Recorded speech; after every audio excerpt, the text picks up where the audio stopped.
శ్రీమాత్రే నమః. మాఘ పురాణం 19వ చాప్టర్. పరమ పవిత్రమైన మాఘమాసంలో నిరంతరంగా కొనసాగుతున్న మాఘపురాణంలో 19వ అధ్యాయంలో విప్రునికి తపస్సుకు మెచ్చిన శ్రీహరి అతని కుమారునికి దీర్ఘాయుష్షు ప్రసాదించిన వైనం ఘృతమంద మహర్షి జాహు మహర్షుల సంవాదం ద్వారా తెలుసుకుందాం. మాఘపురాణం 19వ అధ్యాయం. విప్రునికి శ్రీహరి ప్రత్యక్షమవుట. విప్రుని తపస్సుకు మెచ్చిన శ్రీహరి ప్రత్యక్షమై, ఓ విప్రోత్తమ, నీ తపస్సుకు కారణమేమిటి అని ప్రశ్నించగా, ఆ విప్రుడు శ్రీహరికి నమస్కరించి ఈ విధంగా పలికెను: ఓ పురుషోత్తమ, నీ దయవల్ల నాకు పుత్ర సంతానం కలిగింది. ఒకనాడు నారదుడు వచ్చి నా కుమారునికి 12 ఏళ్ళు మాత్రమే ఆయుష్షు కలదని చెప్పెను.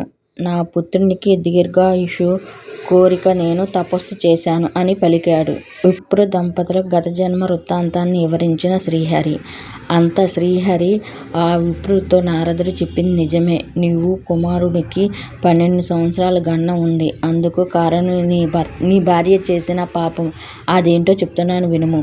నీ భార్య పూర్వజన్మలో గొప్ప తపస్వి కుమార్తె. ఆ జన్మలో నీవు జ్ఞానశర్మ అనే బ్రాహ్మణుడువు. ఆమె నీ ఇల్లాలు. అయితే ఒకానొక మాఘమాసంలో నీవు నీ భార్యతో పరమ పవిత్రమైన మాఘమాసంలో సూర్యుడు మకర రాశిలో ఉండగా సూర్యోదయం వేళ నది స్నానం చేయమని ఆమెకు చెప్పావు. నీవు మాట విని ఆమె అలాగే చేసింది. కానీ మాఘపురాణం రోజు పాయసాన్నం దానం చేయమని చెప్పావు.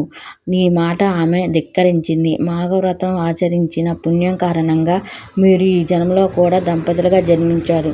నీ భార్య పూర్వజన్మలో మాఘ స్నానం చేసి పుణ్య కారణంగా పుత్రుడు జన్మించాడు. కానీ పాయసాన్నం దానం ఇవ్వమని నీవు ఆజ్ఞ ధిక్కరించిన ఆ పాప కారణంగా ఈ జన్మలో పుత్రుడికి అల్పాయుష్యుడయ్యాడు. అన్నం పోయి మార్గం చెప్పిన శ్రీహరి విప్రునితో, శ్రీహరి, ఓ విప్రోత్తమ, నీ కుమారుణ్ణి మాఘమాసంలో సూర్యోదయ సమయంలో గంగానది స్నానం చేయించు.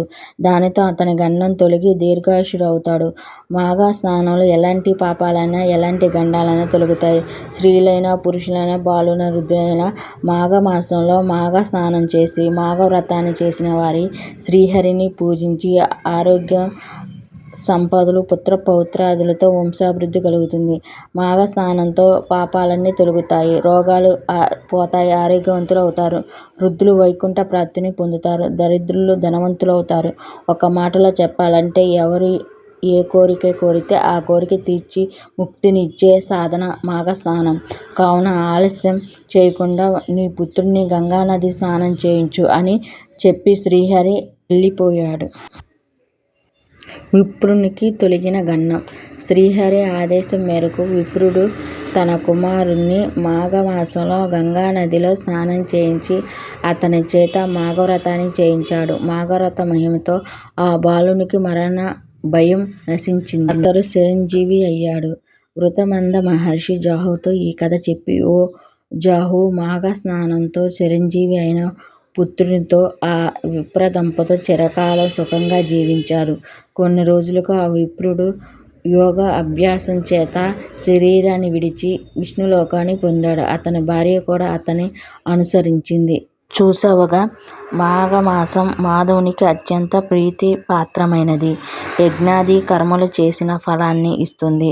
సకల సంపదలు కలగజేస్తుంది. మాఘమాసంలో ఎవరైతే ఈ కథను వింటారో వారికి మాఘవ్రతం చేసిన పుణ్యం లభిస్తుందని చెప్తూ ఘృతమంద మహర్షి 19వ అధ్యాయాన్ని ముగించాడు. నచ్చితే ఒక లైక్ చేయండి. మరిన్ని వీడియోల కోసం నా ఛానల్ సబ్స్క్రైబ్ చేసుకోండి. కామెంట్ చేయండి.